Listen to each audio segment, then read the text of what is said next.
fellow members of the Bangladesh business community, President of ICC Bangladesh, Metropolitan Chamber, Dhaka Chamber, and our friends from abroad. Assalamu alaikum and good morning, sir. I am proud, privileged, and humbled to be able to present in front of you the local investor's perspective on Bangladesh. I work for a company called Apex. We are shoemakers, retailers. We work in the pharmaceutical space. But I'd like to start by doing the pop quiz that seems to be the style today. This morning, we were asked many, many things. And I think one of the things I would like to ask the audience is that what do you think a Qatar Airways pilot, a caregiver in Japan, Michael Kors handbags, golf clubs sold in Japan, and ocean-going vessels have in common? Any ideas? They're all born in Bangladesh. Thank you. This is what Bangladesh does. We create, we innovate, we find ways, as we heard from the CEO of Inditex. If nothing, we are creative. And the reason that we are here today, ladies and gentlemen, as the private sector of Bangladesh, proud to represent Bangladesh, is that number. It's not 165 million, it's not 170 million, it's not 175. It's the 114 million labor force of Bangladesh. This is the strength of Bangladesh. We talk about the three unspoken heroes, ladies and gentlemen. The farmer of Bangladesh, a tiny country half the size of Ohio, which feeds 170 million people. We talk about the migrant workers of Bangladesh sending back record amounts of remittance to Bangladesh, sustaining the consumption and the growth. And an area which is particularly close to my heart, the people who work on the shop floors of Bangladesh, making product from Bangladesh.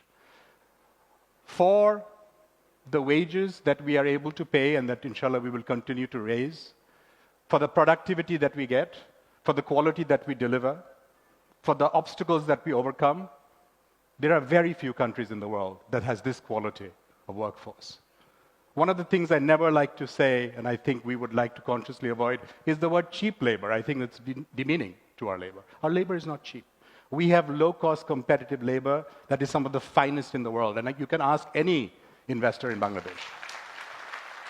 We have some of the most productive factories in manufacturing groups in Bangladesh. I'll name one, Coats. Coats is one of the largest thread manufacturing groups in the world. You'll be happy to know that their highest productivity factory is actually in Bangladesh. So there are many, many examples with the right management where this can be done. Now, the private sector that I represent, 76% of the total investment comes from the private sector. And what we have done is we have created markets, we've disrupted industries, we are born to export as RMG, as leather footwear where I work, we are agile and brave, and we are globally connected.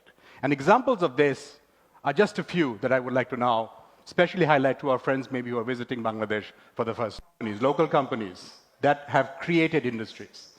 And let me tell you what would have been in that slide when that slide comes back. We talk about companies like Kollol.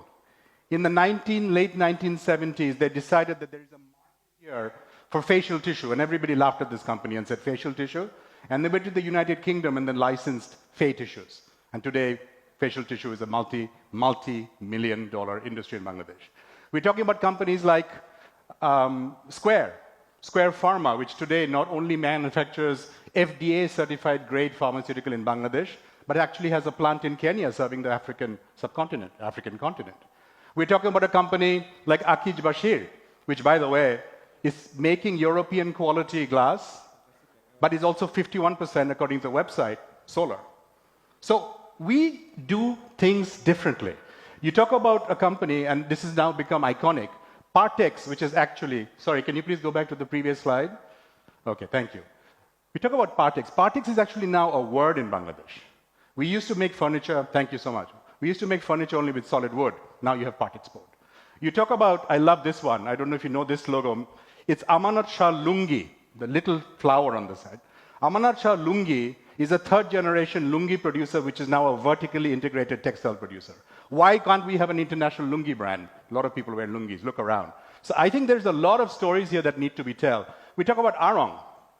Arong is one of the few social businesses in Bangladesh, and Sir, of course, wrote the book on this, where basically they employ the rural artisans and they bring that to market at a speed and at a pace that nobody else can match. They just built the world's largest craft store in the Hanmundi. For those of you visiting, go take a look. 60,000 square feet of beautifully handcrafted Bangladesh. We talk about Pran. You can go from Africa, I think, to Antarctica, and you can go anywhere. And our version of Pran, of the famous patata chips, is everywhere. So Bangladeshi companies scale. Bangladeshi companies can compete. And of course, last but not least, we do have BGMEA. Putting Bangladesh garments on the map, made in Bangladesh, the label check that we heard about. ACI, the last example that I will give. ACI aerosol, we all grew up with that. Unfortunately, mosquitoes is part of life also in Bangladesh, but it's also an opportunity. This was a brand that was built in Bangladesh, then acquired by a US company. They came and they bought the brand. So Bangladesh is building brands not only for us, but for local investors. Now, Bengalis, traditionally, we have had this rep of being the babus. For those of you who don't know what a babu is, we tend to be not risk takers, we're risk averse, we like the nice government job, we like to have the 9 to 5. We're not the greatest entrepreneurs. That was the old Bengali. But look what the Bangladeshi Jadoo has done. We have gone in and we have found markets because we see opportunity to create, to disrupt, to find new ways to lead. We can scale. Bangladesh is one of the few markets where you can scale. You can test something and then you can roll it out to 20 million households. Talk to the people in Telenor, they will tell you. Ability. I think the ability to learn and to grow, not only just at the shop floor level, at the managerial level, entrepreneur, unbelievable. Very, very steep learning curve. And most important, a sense of responsibility. In the previous slide, I had a company there called Isfahani. All of us who are from Bangladesh know Isfahani. We are proud of this company now, more than, I believe, 3 generations, if I'm not mistaken, in Bangladesh. Run one of the finest eye hospitals in Bangladesh. Nobody forced them to do this. Nobody gave them a tax break initially. I know Chairman NBR is in the room. Hopefully he will consider, sir. But they did it because they care and they love this country.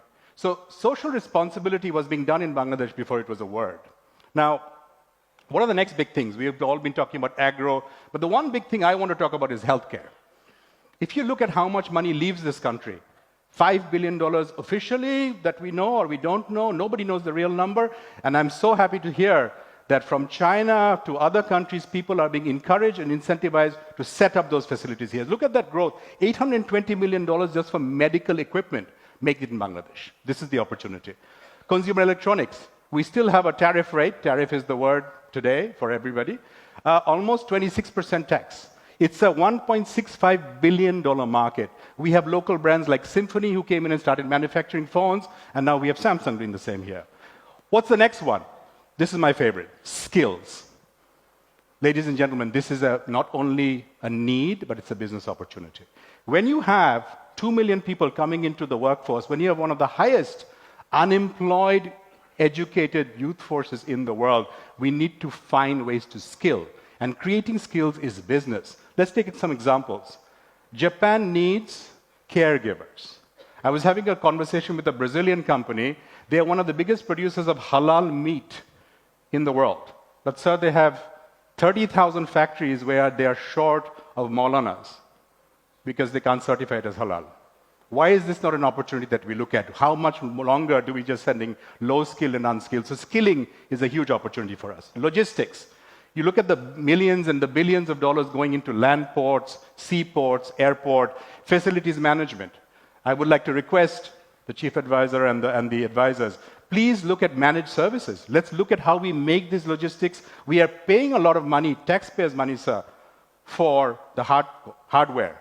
Where's the software to manage this? Can we bring in internationally reputed players to manage these facilities so that we are more competitive? And of course, beyond apparel, we've heard this above, beyond and beyond.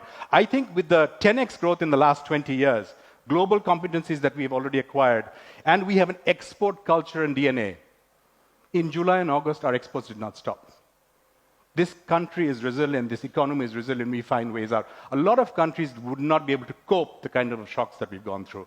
We are moving towards higher value added.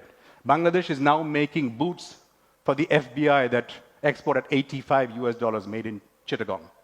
We need to be proud of this kind of product. We are exporting sleeping bags.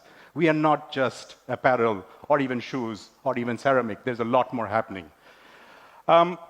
We know the story, 34 million, that MAC population that we all talk about, but most important is the growth rate. If you look at the 12.3% growth rate on a compounded basis, that's where we're going at. It's a young population, much younger than our competition. It's digitally ready. We can see that there's a lot of digital readiness penetration.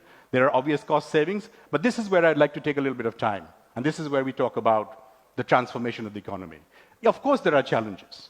There is always a risk-reward ratio, and there is a premium that you factor in your pricing. These are the areas that we have been asking to do work. We are now seeing the government focus on each and every one of them, whether it's a global regulation and standardizing our standards, whether it's access to capital. We've been hearing about orange bond, for example, newer ways to finance, how to raise competitiveness, how to create a level playing field for everybody. And I know the Ministry of Commerce is working very hard with the National Board of Revenue to do this. And, of course, the stabilizing macro situation. We have gone through an extremely turbulent period in our economy, but we are seeing some green shoots, and we are seeing also specific actions.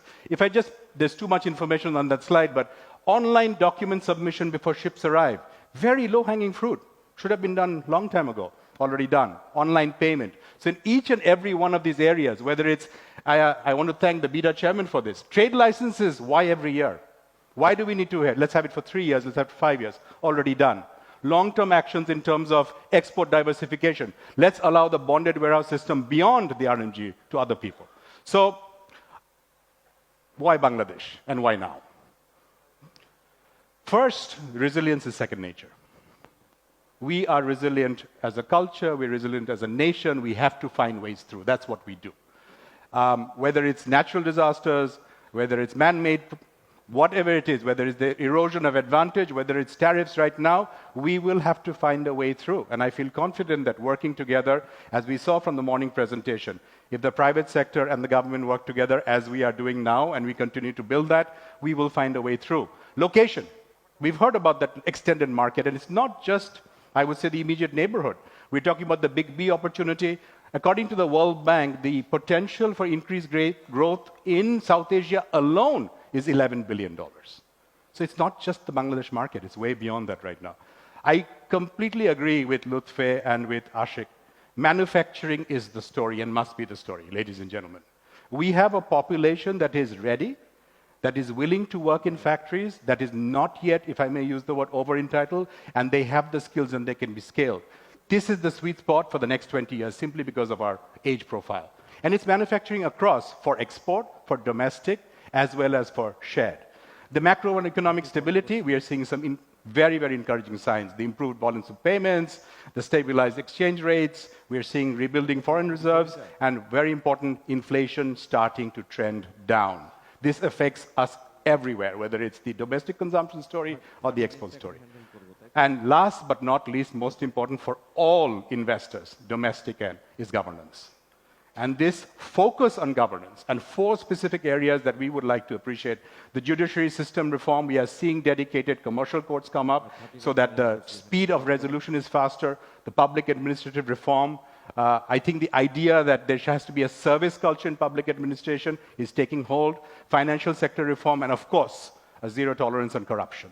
This is what foreign investors want to see. So, my concluding thoughts? Yes, we all know this number, right? There are more Bangladeshis than there are Vietnamese and Thais combined. But it's not just about the numbers. There are a few words in Bengali that do not translate. Man, Obhiman, and one of my favorite words is Shokhin. Sir, you can help me, but I don't know how to translate Shokhin.